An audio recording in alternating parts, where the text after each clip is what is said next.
اس کے باوجود یہ تحفہ بچ جائے گا نیلام ہونے سے تو یہ عوام کے لیے پیش کر دیا جائے گا. تو یہ توشہ خانے کا پروسیس ہے. 11 مارچ سن 2023 کو موجودہ حکومت نے سپریم کورٹ کی ہدایت پر توشہ خانے کا ریکارڈ پبلک کیا. یہ 466 صفحات پر مشتمل ایک دستاویز ہے جس میں 2002 سے 2023 تک جو تحائف ملے بیرون ملک سے ان کی پوری رپورٹ موجود ہے. اس کے کچھ موٹے موٹے نکات میں آپ کے سامنے شیئر کروں گا.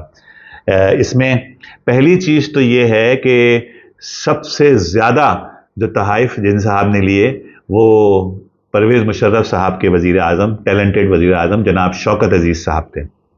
انہوں نے کئی 100 تحائف اپنی طرف کیے. دوسری بات یہ کہ سب سے بڑی مالیت کی چیز جو ہے وہ آصف زرداری صاحب جو مرد حر کہلاتے ہیں انہوں نے اپنی طرف کی. ابھی اس کی تفصیل میں آپ کو بتاؤں گا. اس کے علاوہ یوسف رضا گیلانی، شوکت عزیز، صدر عارف علوی، مریم نواز شریف، بیگم کلثوم نواز، جسٹس ریٹائرڈ جاوید اقبال، خورشید قصوری، خواجہ آصف، اسحاق ڈار، بلاول بھٹو، عمران خان، سرتاج عزیز، ممنون حسین، رضا ربانی، شاہ محمود قریشی، ہنا ربانی کھر، سابق naval chief admiral Zakaullah, سابق ایئر چیف طاہر رفیق بٹ، اس کے علاوہ 400 سے زیادہ فوجی افسران، یہ سب اس بہتی گنگا میں ہاتھ دھوتے رہے. یعنی وہ جو مصرع اقبال نے کہیں اور کے لیے کہا ہے، تیری تھرکار میں پہنچے تو سب ہی ایک ہوئے. تو یہاں وہ سب لوگ جو ایک دوسرے کے خون کے پیاسے ہیں اور ایک دوسرے کی شکل دیکھنے کے روادار نہیں ہیں، اس معاملے میں سب نے بڑھ بڑھ کے ہاتھ مارے اور سب ایک صف میں کھڑے ہیں. جو سامان ان لوگوں نے حاصل کیا ہے وہ بیڈ شیٹ، کافی کے کپس، گھڑیاں، گاڑیاں، کف لنکس، نایاب رائفلیں، آئی فون، آئی پیڈ، کیمرے، ڈرائی فروٹ کے ڈبے، ٹی سیٹ، پائن ایپل کے ڈبے، لیپ ٹاپ، سگار کیس، سوینئرز، ڈیکوریشن پیس، قالین، غرس، ہر چیز شامل ہے. اچھا، ایک مزے کی بات یہ ہے کہ اس میں اگر کوئی چیز پڑی رہ گئی، کوئی چیز جس کے اوپر کسی نے بری نظر نہیں ڈالی، تو وہ تھیں 10-12 کتابیں. یہ 10-12 کتابیں آخر تک وہاں پڑی رہیں. کسی نے ان کو درخود اعتنا نہیں سمجھا اور بالآخر ان کو توشہ خانہ کی انتظامیہ نے اسلام آباد کی لائبریری تھی وہاں جمع کرا دی. اچھا، اس کے اندر اب ہم الگ الگ بات کرتے ہیں. پیپلز پارٹی کے مرد حر، پیپلز پارٹی جس میں طاقت کا سرچشمہ عوام ہیں، ان کے مرد حر زرداری صاحب نے اپنے دور صدارت میں UAE سے ملنے والی 2 گاڑیاں، ایک آرمڈ کار BMW 750 نمبر LI 2005 اور لیکسس جیپ 2007، اس کے علاوہ لیبیا سے ملنے والی ایک اور BMW نمبر 760 LI 2008، یہ توشہ خانے سے حاصل کی. ان گاڑیوں کی کل مالیت 13 کروڑ تھی. آصف زرداری نے 15% رقم تو ادا کی، لیکن ان کے اوپر اس حوالے سے منی لانڈرنگ کا الزام ہے. انہوں نے پیمنٹ کا جو موڈ ہے وہ ٹھیک طریقے سے اختیار نہیں کیا. اس کے علاوہ 181 مزید تحائف بھی وہ توشہ خانے سے لے اڑے. نواز شریف پر الزام ہے کہ یوسف رضا گیلانی صاحب کے دور میں جب وہ نہ وزیر تھے، نہ صدر تھے، نہ کوئی سرکاری عہدہ تھا ان کے پاس، انہوں نے بغیر کسی استحقاق کے توشہ خانے سے گاڑی حاصل کی. اس کی ویڈیو آپ شروع میں دیکھ چکے ہوں گے جو مریم نواز صاحبہ جس کا جواب دے رہی ہیں. اس کے علاوہ مزید 55 تحائف انہوں نے حاصل کیے، پیسے دے کر حاصل کیے، جس میں لگژری کرسٹوفر کیرٹ گھڑی، مرسیڈیز گاڑی، جیولری سیٹ جن کی قیمت تقریباً 9 کروڑ بنتی ہے. انہوں نے اس کا 20% ادا کیا. اچھا، عمران خان نے بطور وزیر اعظم 8.5 کروڑ روپے مالیت کی ڈائمنڈ گولڈ گھڑی، 56,70,000 روپے کے کف لنکس، 15 لاکھ روپے کا قلم اور 87,50,000 روپے کی انگوٹھی حاصل کی. اور ان چاروں اشیاء کے 2,01,78,000 روپے ادا کیے. پرویز مشرف نے 126 تحائف حاصل کیے، لیکن انہوں نے توشہ خانے کے قوانین کو مکمل طور پر نظر انداز کر دیا اور زیادہ تر تحائف انہوں نے مفت حاصل کیے اور زیادہ قانونی کارروائی کا تکلف بھی نہیں کیا، کیونکہ بقول خود ان کے میں ڈرتا ورتا کسی سے نہیں ہوں. اچھا، اب ہم آتے ہیں کہ عمران خان کی طرف، کیونکہ توشہ خانہ کے حوالے سے جو اس وقت سب سے زیادہ یہ موضوع زیر بحث ہے وہ عمران خان کے اوپر مقدمے کی وجہ سے ہے. اس میں دیکھیں سب سے اہم بات یہ ہے، بلکہ یہ عمران خان کے حوالے سے ہی نہیں باقی تمام سیاستدانوں کے حوالے سے بھی ہے، کہ آپ کی ایک اخلاقی پوزیشن ہوتی ہے. یہ جن کے میں نے نام لیے ہیں ان کے پاس دنیا کی کون سی نعمت ہے جو میسر نہیں ہے، لیکن پھر بھی ایک پریولیج اگر تھی اور جو ملک کے حالات ملک کو درپیش تھے اس کے اندر کیا اس کی ضرورت بنتی تھی کہ اس اسٹیٹس کے اوپر ان منصبوں کے اوپر فائز لوگ جو ہیں وہ اس حوالے سے اس قدر لالچ کا مظاہرہ کرتے؟ بالخصوص عمران خان کی اخلاقی پوزیشن اس لیے بہت خراب ہے کہ عمران خان کا تو پورا 30 سال کا نیریٹو ہی یہی تھا، وہ ان حرکتوں کے بھرپور ناقد تھے، انہوں نے اس حوالے سے ایک پورا مومنٹم بنایا تھا، انہوں نے اس حوالے سے ایک پبلک اوپینین ڈیولپ کی تھی، بلا شبہ جو انہوں نے عوامی بیداری کی لہر پیدا کی تھی اس میں یہ سب باتیں بڑی اہمیت رکھتی تھیں۔ دوسری بات یہ کہ عمران خان کے حوالے سے جو مقدمہ ہے وہ دراصل مقدمے میں انہوں نے جو یہ چیزیں اپنی طرف کی ہیں اس میں یہ فی نفس ہی غلط نہیں تھی، انہوں نے اس کے لیے پیمنٹ کی ہے، لیکن مسئلہ یہ ہے کہ انہوں نے 2018 2019 اور 2020 میں جو گوشوارے جمع کرائے ہیں، دیکھیں ہر رکن پارلیمنٹ کے لیے یہ لازمی ہے کہ وہ 31 دسمبر ہر سال کا جو آخری دن ہوتا ہے اس سے پہلے پہلے اپنے پورے سال کا گوشوارہ جمع کرائے، جس میں جو پچھلے سال اور اس سال کے آمدنی کا فرق ہوتا ہے اس کی تفصیلات ساری موجود ہوں، خرید و فروخت ساری جو ادائیگیاں ہوئی ہیں۔ صورتحال یہ ہے کہ انہوں نے 2018 میں کوئی چیز شو نہیں کی، حالانکہ وہ توشہ خانے سے چیزیں لے چکے تھے، 2019 میں کوئی چیز شو نہیں کی، 2020 میں شو نہیں کی۔ اس وجہ سے یہ چھپانا، انہوں نے حقائق کو چھپایا اور اس وجہ سے وہ 62 اور 63 کو نظر انداز انہوں نے کیا۔ اس حوالے سے ہم مثال دیں گے میاں نواز شریف کی۔ یاد رکھیے کہ میاں نواز شریف کو جس مقدمے میں سپریم کورٹ نے تاعمر تاحیات نااہل قرار دیا، وہ مقدمہ کیا تھا؟ وہ مقدمہ یہ تھا کہ انہوں نے دبئی سے ملنے والی جو تنخواہ ہے وہ انہوں نے شو نہیں کی، وہ ریسیویبلز نہیں دکھائے، اس لیے وہ صادق اور امین نہیں ٹھہرے۔ تو یہی صورتحال، یہی فارمولہ جو ہے وہ عمران خان پر بھی لگایا گیا اور ان کو جو ہے نااہل قرار دے دیا گیا۔ بہرحال اس حوالے سے یہ افسوسناک صورتحال ہے اور یہ ایسا ہوا ہے۔ اچھا، اس کے علاوہ ایک اور بات یہ ہے کہ اس پورے معاملے میں جو عوام کا جو اوپینین ہے، پبلک اوپینین ہے، وہ یہ کہ یہ پورا سسٹم ان کی نظر میں اب تباہ ہو چکا ہے، انہیں کسی کو بھروسہ نہیں ہے، یعنی خواہ وہ مسلم لیگ نون کا ووٹر ہو یا اپنا تحریک انصاف کا ووٹر ہو، کسی کو بھی اس پورے سسٹم پر اعتماد نہیں ہے۔ تمام ادارے بے توقیر ہو چکے ہیں، انکلوڈنگ فوج، عدلیہ، میڈیا، سب بے توقیر ہو چکے ہیں۔ بات یہ ہے کہ جس شخص کو ہماری سپریم کورٹ نے چند سال پہلے، 5 سال پہلے نااہل قرار دے دیا تھا اور تاحیات نااہل قرار دے دیا تھا، وہ شخص جس کو سیسلین مافیا اور گاڈ فادر کا خطاب دیا گیا تھا، آج وہ شخص اس سسٹم میں کنگ میکر ہے، اور جس شخص کو اسی سپریم کورٹ نے صادق اور امین قرار دیا تھا آج وہ کٹہرے میں ہے۔ اچھا، اس حوالے سے ایک پہلو جو میں اور رکھوں گا وہ ہے کہ اسلام اس حوالے سے کیا کہتا ہے۔ ایک بار نبی کریم صلی اللہ علیہ وسلم نے ایک صاحب کو زکوٰۃ جمع کرنے کے لیے کسی قریبی قبیلے کے پاس بھیجا، وہاں سے وہ واپس آئے، انہوں نے سارا زکوٰۃ کا مال جو ہے وہ نبی کریم صلی اللہ علیہ وسلم کی خدمت میں پیش کیا، اور اس میں کچھ بھیڑ بکریاں تھیں وہ انہوں نے الگ دیں۔ اللہ کے نبی صلی اللہ علیہ وسلم کے دریافت کرنے پر انہوں نے بتایا کہ یہ انہوں نے مجھے ذاتی طور پہ تحفے میں دیے ہیں۔ اللہ کے نبی صلی اللہ علیہ وسلم نے سخت سرزنش کی، بلکہ احادیث میں کچھ اس طرح کے الفاظ ملتے ہیں جن کا مفہوم یہ ہے کہ جب تک تم اپنی ماں کے گھر پہ تھے کیا تمہیں تحائف ملتے تھے؟ آپ نے ان کی سخت باز پرست کی اور یہ امکان ظاہر کیا کہ اگلے سال جب تم زکوٰۃ لینے جاؤ گے تو وہ تم کو پتلی اور کمزور جانور جو ہیں وہ اسلامی مملکت کے لیے دیں گے اور موٹے موٹے جانور تمہیں دیں گے۔ اللہ کے نبی صلی اللہ علیہ وسلم نے ان کو معزول کیا اور اس کے بعد سے پابندی لگا دی گئی کہ آئندہ سے کسی بھی سرکاری عمال کو یا کسی عہدیدار کو کوئی تحفہ نہیں دیا جائے گا، ہر تحفہ سرکاری خزانے میں جمع ہوگا۔ اسی طرح حضرت عمر کے زمانے کا ایک واقعہ ہے، ان کے ایک گورنر تھے حضرت ابو موسیٰ اشعری رضی اللہ عنہ، ان کے بارے میں یہ شکایت ملی کہ وہ ذاتی طور پر تحفے وصول کرتے ہیں۔ حضرت عمر نے ان کو بلایا اور ان سے باز پرس کی کہ تم یہ تحفے کیوں لیتے ہو؟ انہوں نے کہا کہ یہ تحفے جو ہے مجھے ذاتی طور پہ ملتے ہیں۔ حضرت عمر نے ان کو گورنری سے معزول کیا، ان کو ٹاٹ کے کپڑے پہنائے اور اس کے بعد ان کو سرکاری طور پر چند بھیڑیں دی گئیں اور ان سے کہا گیا کہ تم نے اب ان بھیڑوں کی رکھوالی کرنی ہے۔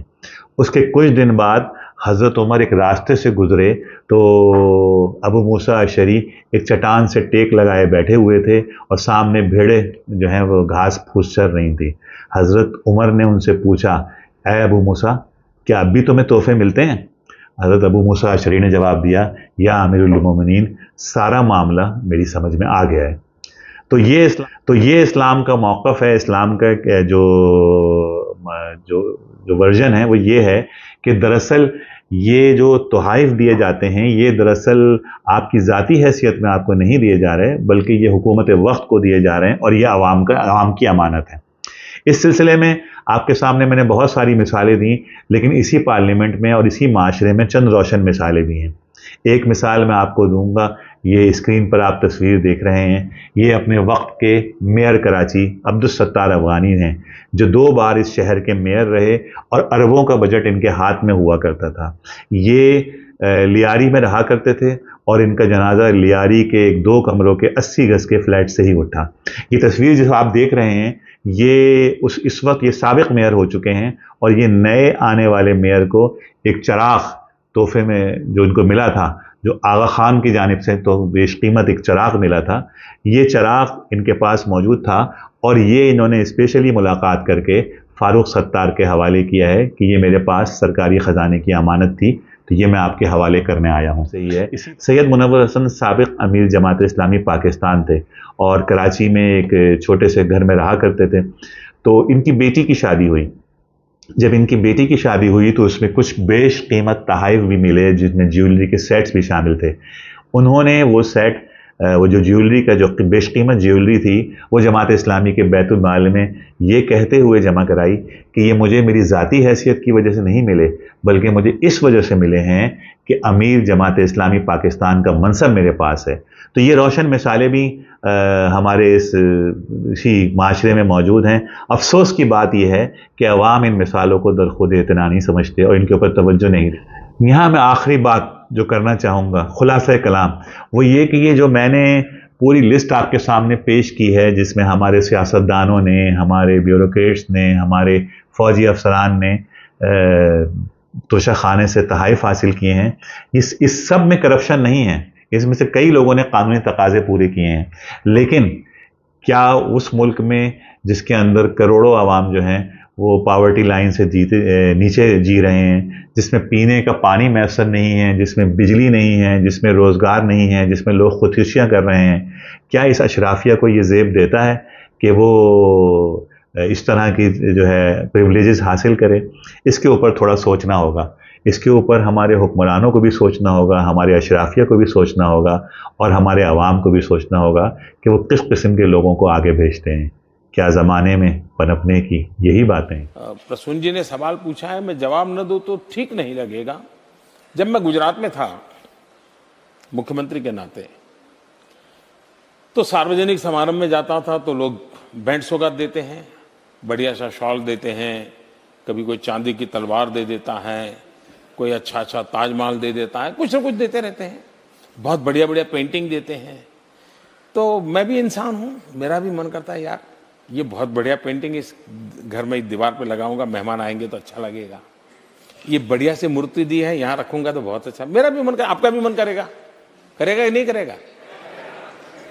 میرا من نہیں کرتا تھا۔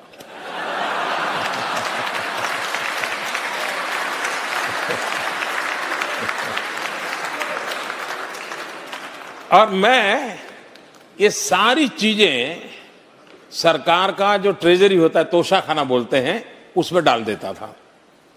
وہ بھی بڑے تنگ آ گئے کہ یہ سب کیا سبزی سے آپ باریاں بیچ دیتے ہو۔ میں نے کہا میں کہاں رکھوں گا بھائی، کون سنبھالے گا ان چیزوں کو، کوئی اس کے لیے کسی کو رکھنا پڑے گا مجھے۔ میں دے دیتا تھا۔ پھر میں اس کا ویلیویشن کروانے لگا، پھر میں نے اس کا آکشن کروانا شروع کیا۔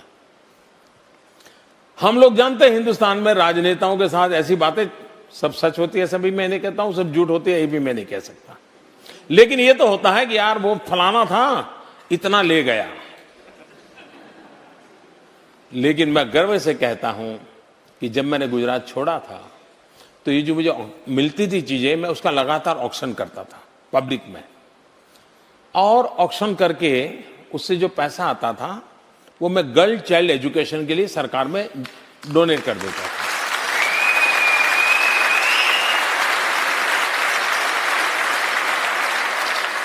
اور قریب قریب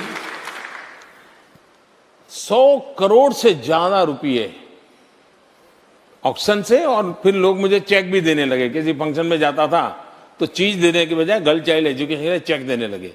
یہ اماؤنٹ قریب قریب 100 کروڑ سے زیادہ تھی جو میں بچیوں کی شکشا کے لیے دے کے کر رہا ہوں.